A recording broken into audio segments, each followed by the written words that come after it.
People crack me up, man. I remember when I first showed my mom a smartphone. Her immediate response to it was, "What the hell do I need that for?" Now you should see her with her smartphone, getting her off Facebook. It's like trying to get a politician to quit lying. I remember when Twitter first came out, there was months and months of, this is so stupid. Why would anybody use this? Why would anyone want to care what I'm doing? The 140 characters, so dumb, etc., etc. And of course, we see where that went.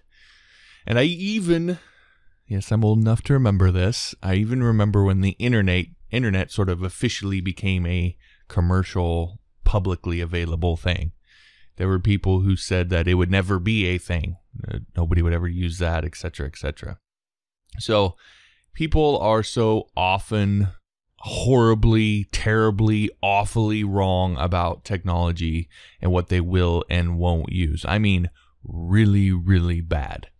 So now enter WordPress Gutenberg. If you're not familiar with it, Gutenberg is going to be the new editing experience inside of WordPress. And it's not a plugin. It's not really an option. It is the new default experience inside of WordPress. And people hate this thing.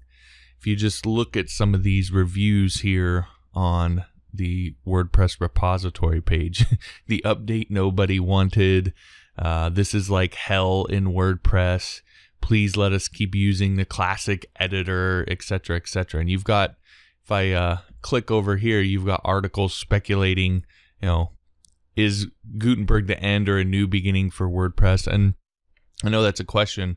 This person actually says that they think it's the wrong time for Gutenberg.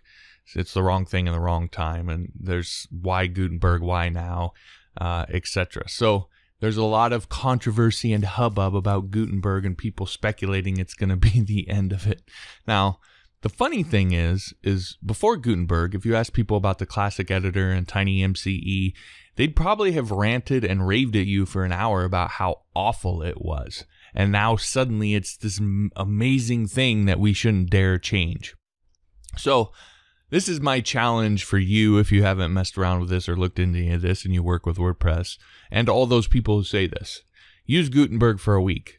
Create all your content in WordPress using Gutenberg, using all the blocks and sort of getting familiar with it and so forth. And then go switch back to the classic editor.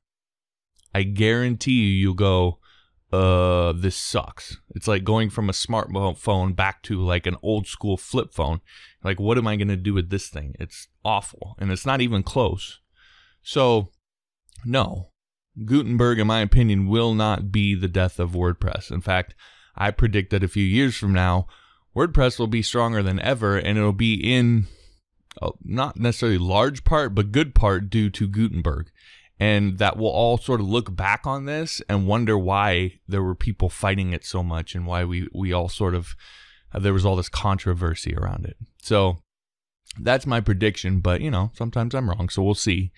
In any case, if you're just one of those people who's just like, I get it, it's coming, I just want to dive in and learn this thing, and you want a bit of an assist, I just launched a new course on Gutenberg, the Beginner's Guide to Gutenberg, and you can get access to it for the big 00 over on Skillshare. So the link for that is johnmorrisonline.com/Gutenberg. Again, that's no cost access to the course, johnmorrisonline.com/Gutenberg.